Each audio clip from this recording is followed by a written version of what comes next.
시청자 여러분 안녕하십니까. 지금부터 전학현의 안보정론을 시작하겠습니다. 이제 일요일인데요. 시청자 여러분들 이제 추석 연휴 살살 끝나가는 것 같습니다. 잘 보내고 계시리라 믿고요. 그래도 오늘 또 이 오전에 여러분들께서 아셔야 할 중요한 정치권 뉴스들이 쭉 나와 있어요. 북한 관련 사항까지. 그래서 여러분들께 우선 중요한 몇 가지 이슈를 말씀을 드리겠는데요. 우선 윤석열 대통령이 가을 이제 유엔 총회가 열리지 않습니까? 그래서 취임 첫 해는 언제든지 우리 대통령들이 거의 대부분이 유엔 총회에 가가지고 국제 무대에 데뷔하게 됩니다. 그래서 윤석열 대통령도 이번에요 유엔 총회에 참석을 해서 국제 무대에 다시 한번 이제 데뷔를 하는데요. 이번 기회에 영국 여왕의 장례식에 들를 예정으로 있다. 이런 뉴스가 지금 속보로 막 뜨고 있습니다.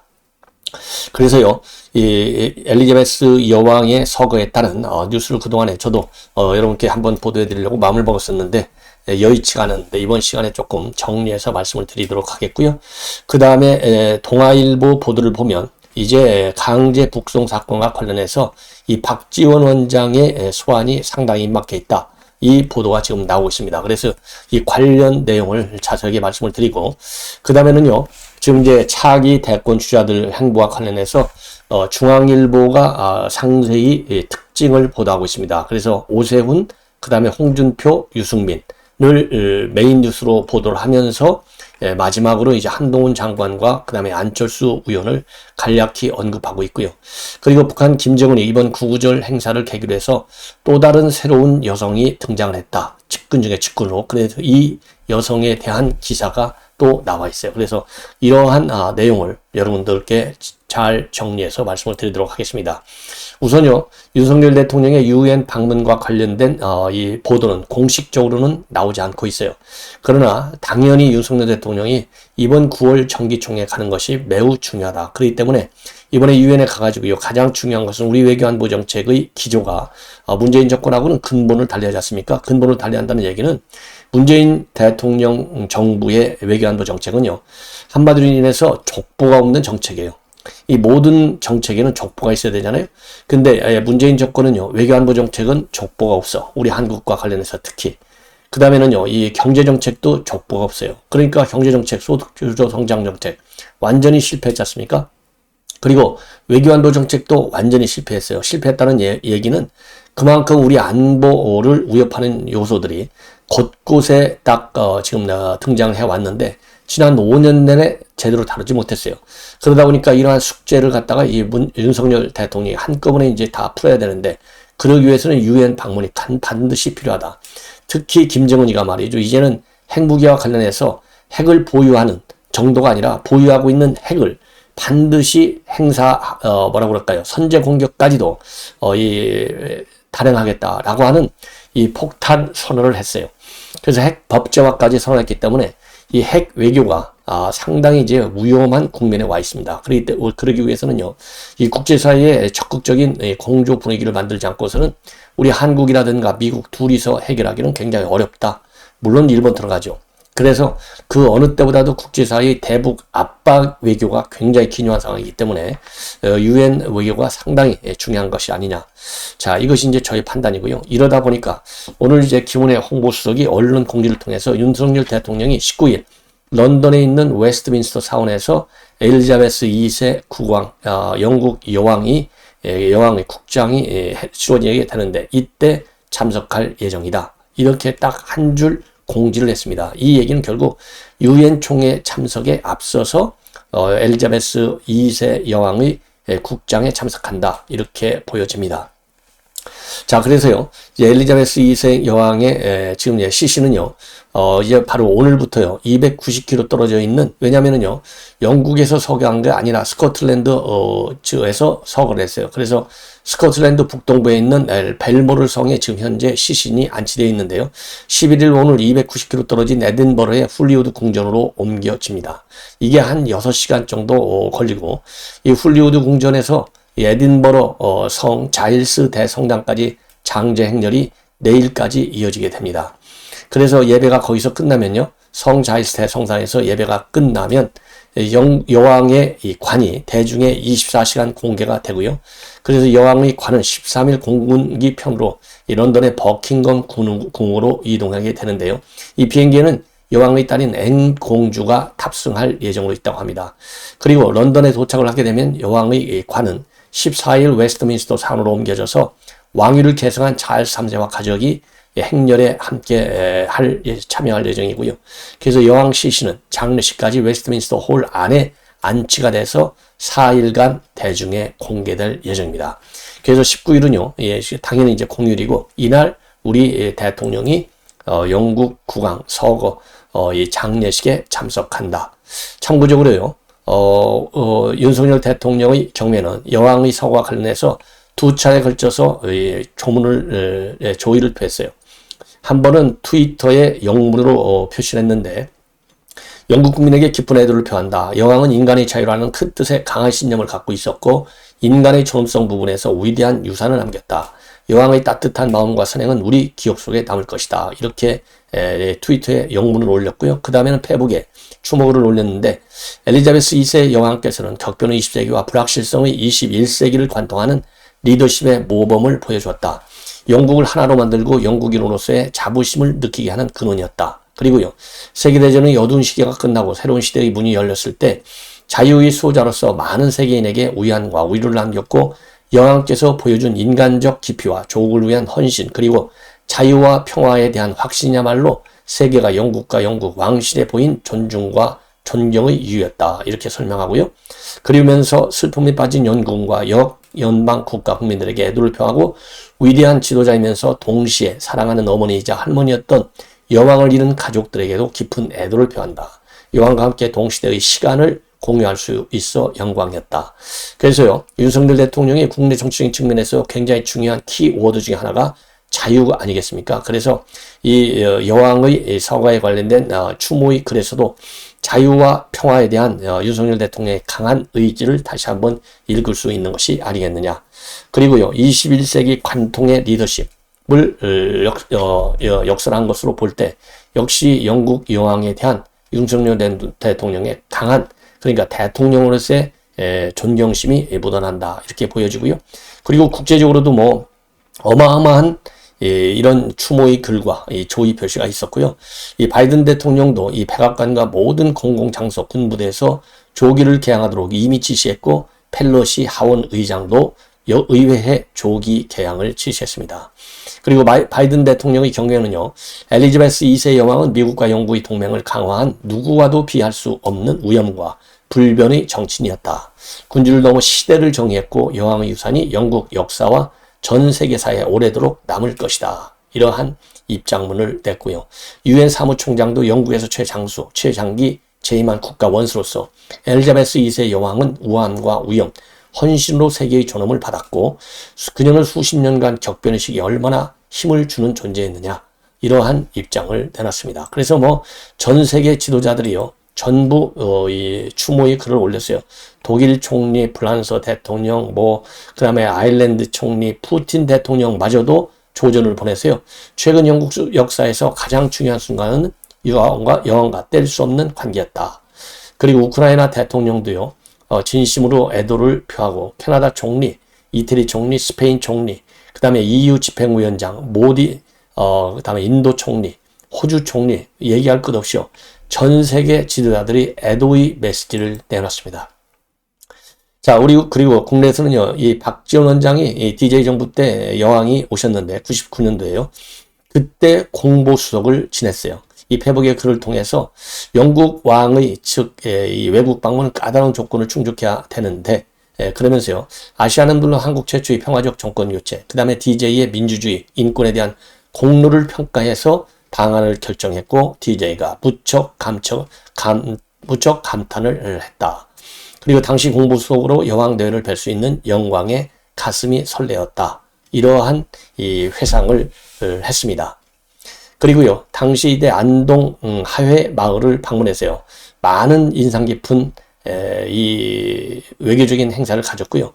그리고 영국의 우리 대사들이 부임하면 꼭 이 하회 방문을 했을 때의 그런 이 소회를 얘기하고 했다고 합니다.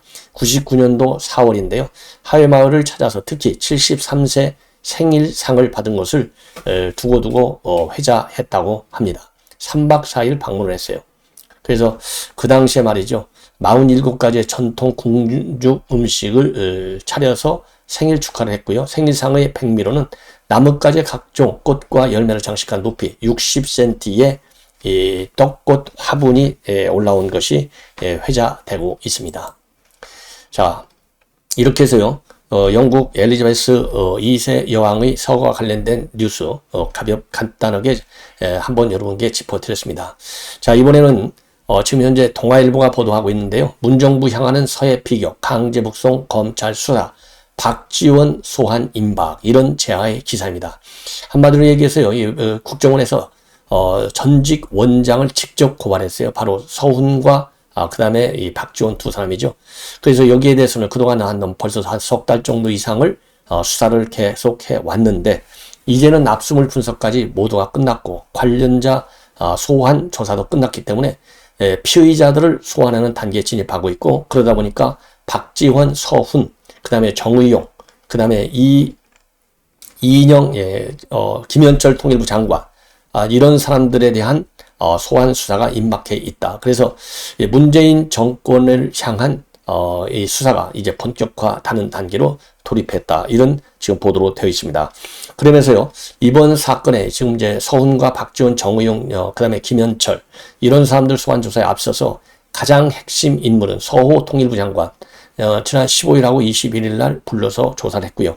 그 다음에 특히 박지원 원장의 삭제와 관련해 가지고는 9월 1일 날 노원채 비서실장을 소환 조사했습니다. 그리고 가장 중요한 이 기록물 압수수색은요, 당연히 국정원에 대한 압수수색도 했고요. 그 다음에 대통령실에 대한 압수수색도 했고, 더 중요한 것은 대통령 기록물을 압수수색했습니다. 그래서 대통령 기록물 압수수색은요, 선별해서 열람하거나 아니면은 사본을 제작하는 방식으로 기록물을 압수수색했는데요. 이 대통령 기록물 압수수색을 통해서 과연 윗선이 어떻게 지시를 했고 개입했는지, 이거를 파악하는데 상당한 증거물을 확보한 것으로 지금 알려지고 있습니다.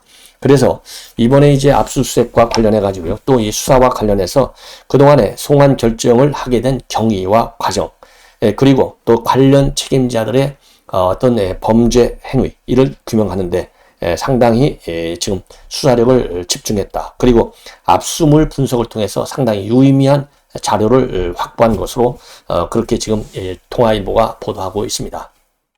자, 그래서 이제 박지원의 경우에는요, 국정원법 위반, 직권남용, 그리고 공용전자기록 손상죄, 이런 걸로 인해서 구속 지금 영장 이 죄가 그걸로 이렇게 되어 있고요. 그 다음에 국방부도 말이죠. 이제 이거는 해수부 피격 사건인데, 이 사건이 벌어진 이후에 관계장관 회의를 전후로 해서 자진월복했다는 판단과 배치되는 군사정보 통합처리체계 민스, 이 감청조모 파일을 삭제했다라는 의혹을 받고 있습니다. 참고적으로 이러한 이 조사와 관련해 가지고 북한 인권 이 정보센터에서 이러한 사람들, 그러니까 이 김현철, 정우영, 서훈, 박지원, 이런 사람들 한 20여 명 가까운 인물들을 고발했어요. 이 고발에 따라서 우선적으로 지금 서훈과 박지원에 대한 소환 조사가 임박했다. 이런 보도가 나오고 있고요. 그리고 좀 이 서해 이 피살 공무원 이대준 씨의 친형인 이대진 씨가 바로 이번 주에 워싱턴을 방문해서요, 북한 인권 관련 이 행사에 참여해서 이 북한에서 어떻게 우리 이대준 씨를 피살하고 그야말로 사살하고 잔인하게 했는지를 이제 국제사회에 고발하고요. 국제사회와 함께 이러한 관련 정보를 공유하면서 진상 규모 촉구 활동을 국제적으로 대대적으로 벌인다.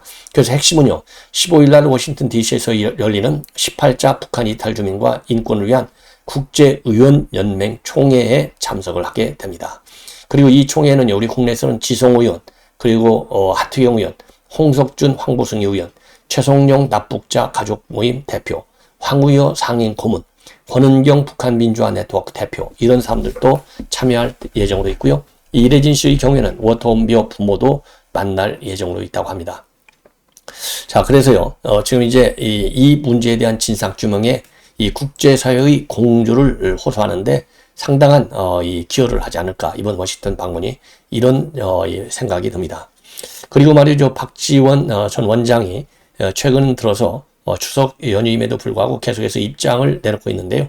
현재 지금 여느 신문에서는요, 박지원 폭탄 발언 이대로 가면 나라가 망한다. 대통령이 바로 가야 국민이 산다. 그러면서 현재 여야 간의 이러한 전쟁을 종식시키고 있는 분은 대통령 한 분 아니냐. 그래서 국민이 바라는 협치를 위해서 이재명 대표와 영수회담을 하라. 그리고 추석 기간 중에 영수회담을 꼭 해서 이러한 전쟁을 풀어나가는 모습을 보이는 것이 제일 좋은 추석 밥상이 될 것이다. 이러한 입장문을 내놨습니다. 자, 그리고요, 이제 김정은이가 말이죠, 9월 9일 날 74주년 기념 행사가 있었어요. 이 기념 행사와 관련해 가지고 9월 8일 날 만수대 기슭에서 열린 구구절 기념 경축 행사에서 한 여성이 지근거리에서 수행하는 장면이 포착이 됐다라고 지금 보도가 나오고 있습니다. 그래서 안경을 썼고요, 검은색 큰 가방을 들었는데 김정은이 바로 뒤에서 꽃다발을 받아 주기도 하고 이 일거수일투족을 계속 챙기는 모양을 보였다고 합니다. 자, 그래서요, 이 여성의 경우에는요, 그러니까 이번 14기 7차 회의 시정연설 현장과 만수대 의사당에서 열린 연회에도 등장을 했는데 구구절 관련 모든 일정에서 아주 밀접 보좌를 한 것이 특징이라고 합니다. 자, 그런데요, 이 여성은 시종일관 김여정 이설주와 함께 행보를 했다. 그리고 또 이 여성의 경우에는요, 현송월 같은 경우에는 뭐 김일성, 김정일 초상휘장을 달지 않았는데 이번에도 이 여성의 경우에는요, 휘장을 달지 않았다고 합니다. 야, 그런데 굉장히 나이가 젊어 보이고 상당히 또 긴장된 표정을 짓고 있는 것이 특징이어서 현송월 그다음에 김여정 뒤를 이은 새로운 수행원이 아니냐, 이런 추측이 가능한 대목이라고 합니다. 그리고 여전히 의전 총괄은 현송월이가 다 하고 있는 것 같이 보인다. 이런 지금 이 평가가 지금 주류를 이루고 있습니다. 자, 왜 그러냐면요, 이 김정은이의 이런 수행 비서 역할, 측근, 이런 사람들은 이제 북한에서도 문고리 권력으로 그런 평가를 받고 있기 때문에 등장 자체가 새로운 하나의 뉴스거리가 되는 것이죠. 그리고 참고적으로요, 지난 2월 달에도 신혼이 하게 않은 한 여성이 지근거리에서 수행하는 모습이 포착된 바 있어요. 그런데 이번에 등장한 이 여성이 그 당시 지난 2월에 등장한 여성하고 같은 인물인지 아닌지 이거는 아직 확인이 되지 않고 있습니다. 예. 자, 그 다음에는요, 우리 국내 뉴스로 마지막으로 이제 차기 대권 주자들의 행보, 최근의 행보의 특징을 중앙일보가 분석하고 있어요. 오세훈 시장은 몸을 다쳤고 홍준표는 여야를 그러니까 우리 국민의힘 이준석이도 때리고 윤석열 대통령도 때리고 당도 때리고 모두를 다 때리고 있는 홍준표, 그리고 유승민의 경우에는 오로지 윤석열 대통령을 집중적으로 타격하는 이러한 특징을 보여주고 있다. 그래서 몸 낮춘 오세훈, 다 때리는 홍준표, 날 세운 유승민, 빅샷의 속내, 이런 재하로 중앙일보가 보도하고 있어요. 그래서 오세훈 시장의 경우에는요, 5일하고 6일 날은 신남로 대응을 위해서 서울시청에서 철야 근무를 했습니다. 그리고 이 정치권의 현안에 대해서는 최대한도로 목소리를 낮추면서 높이 대응하고 있는 것이 특징이다. 그리고 최근에 국민의힘 내용과 관련해서는 언론의 질문에 대해서는 안타깝다, 이 정도로만 간략하게 언급을 하고 있을 뿐이다. 그리고 이준석의 징계 국면에서 몇 차례 입장을 냈었죠.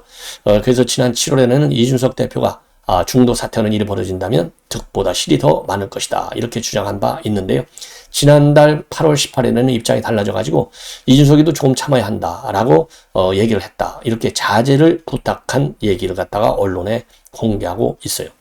자, 그러나 이 전반적인 특징은 여의도 정치하는 일단 거리를 두면서 민생에 집중하는, 그래서 부동산 정책도 챙기고 안심소득 사업도 챙기는 이러한 지금 행보를 해 나가고 있고요. 자, 홍준표 시장의 경우에는 뭐 시장인지 중앙 정치인지 모를 정도로 매일같이 입장을 내놓고 있는 건 뭐 여러분들 잘 아시죠. 근데 이 홍준표 시장의 짤막짤막한 한마디가요, 상당히 뭐라고 그럴까요, 이 초기 굉장히 발달되어 있는 정치인임을 지금 유감없이 드러내주고 있어요. 그래서 청년 플랫폼에도 내고, 그 다음에 본인의 페북에도 내고, 그래서 뭐 하루에 몇 번씩 입장을 내고 있는데요. 지난달 1일 이 새로운 비대위 전환과 관련해서는 왜 꼼수의 샛길만 찾아가려고 하는지 안타깝다라고 비판을 하고, 그리고 지난달 5일에는요, 사사건건 그건으로 대응하는 것은 큰 잘못이다. 성숙해서 돌아와라. 이렇게 이준석을 직격하고 있습니다. 그리고 또 한편으로는요, 친윤계는 오래된 성층으로 공격하고 이준석은 되지도 않은 응석과 칭얼거리로 대응한다면서 양쪽을 싸잡아 비판하기도 했어요. 그리고 또 김건희 여사에 대해서도 또 직격을 하고 있어요. 정치한 지 26년이 됐는데 영부인 팬카페가 있다는 소리는 한 번도 들어본 적이 없다. 그러면서 팬카페 해산하라. 이렇게 직격을 하기도 했습니다. 그래서요, 지금 이 여권 안에서는 대권 도전의 꿈을 접지 않았는데, 이러한 홍준표 시장이 중앙정치 이슈만 터지면 몸이 상당히 근질근질한 것 같다. 이러한 촌평도 나오고 있을 정도로 이 다양한 메시지를 내고 있습니다. 그리고 유승민 전 의원의 경우에는요, 윤 대통령에게 작심 비판하는 내용으로 일관하고 있어요. 뭐 그럴 수밖에 없죠. 이준석의 이 멘토니까. 그래서 취임 100일 기자회견 직후에는요, 이 정권에 대한 국민 지지가 가장 큰 이유는 대통령 본인이다. 이렇게 지적을 하고, 대통령의 생각과 말, 태도가 문제다. 이렇게 꼬집기도 했고요. 그리고 비대위 전환을 결의했을 때 국민의힘 의총 지난달 27일이죠. 국민과 민심에 대드는 한심한 짓이다. 이 당의 의인 10명이 없단 말이냐 강하게 비판하고, 윤 대통령과 관련해서는요, 비대위 탄생의 원인은 윤 대통령의 내부 총질, 체리 따봉 문자라면서 본인의 문자로 이 난리가 났는데 모르쇠로 일관하면서 배후에서 당을 컨트롤하는 것은 정직하지도 당당하지도 못한 처신이다. 이렇게 날을 세우고 있습니다. 이유는 이제 본인의 최근에 일부 여론조사에서 1위를 놓으니까 흥분한 것 같아요. 예. 자, 그럼에도 불구하고 당 안에서는 유승민에 대해서는 이 비토하는 내부 안티 여론이 숙제다. 그리고 유승민 당 대표로는 회의적으로 보는 시각이 압도적이다.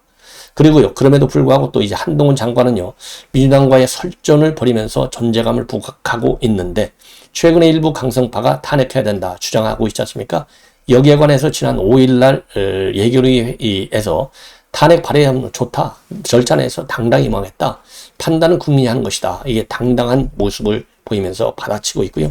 그리고 안철수 의원은 먼 대서보다는 지금 전당대회에 향해 있다. 그래서 안 의원은 새 비대위 구성은 옳지 않다. 이런 목소리를 낸 바 있고, 그리고 친윤계 의원들과도 거리를 두고 있는 모습이다. 이러한 분석을 중앙일보는 하고 있습니다. 그러면서 안 의원 측에서는요, 자기 전당대 시점이 결정이 되면 적절한 시점에 입장을 정리해서 발표할 것이다. 이러한 반응을 보이고 있다고 합니다. 자, 이렇게 해서요, 오늘 일요일 첫 뉴스를 말씀을 드리고, 제가 이렇게 보도를 보다 보니까요, 인기 먹방 유튜버인가요? 쯔양. 인기 유튜버 쯔양이 우리 제 고향인 서천에 떴다. 이 보도가 야주경제에서 보도하고 있습니다. 그래서 이 서천의 여러 가지 이제 관광 명소, 그리고 또 이제 저도 이제 시골에 다녀왔는데요. 지난달 8월 20일부터 9월 4일까지 서천 전어 꽃게 축제가 열렸어요.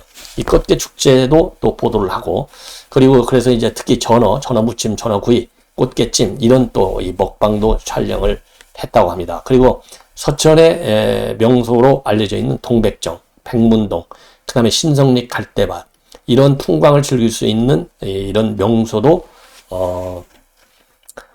소개를 하고요. 그리고 장항에 있는 스카이워크, 여기도 또 소개를 해서 우리 고향 서천의 홍보에 상당한 역할을 한 것 같아요. 왜냐하면 쯔양이 유튜브 먹방이 굉장히 인기가 좋기 때문에 홍보에 도움이 될 것 같고요.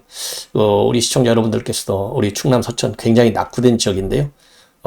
그야말로 인구가 계속 줄어가지고 이번 지방선거 때요, 이 의원, 지방 자치단체 의원 수를 줄이는 전국 대여섯 개 지역 중에 하나가 될 정도로 지금 굉장히 지금 인구 소멸의 위기 지역 중에 하나가 바로 충남 서천입니다. 그래서 서천에는요, 이 동백정 이 관광지로도 유명하지만은 서천에 생태원이 있어요. 아시아에서 최고 큰 생태원이 있습니다. 그래서 생태원이 새로운 관광지로 떠오르고 있습니다. 그래서 여러분들께서요, 이 어린 자녀를 두고 있는 분들 생태원 관광하면요, 이 자연학습에도 상당히 도움이 많이 될 것 같습니다. 시청자 여러분들께서 우리 서천 많이 방문해 주시면 우리 고향 발전에 상당히 큰 역할을 해 주시게 될 것으로 믿습니다. 시청자 여러분 대단히 감사합니다.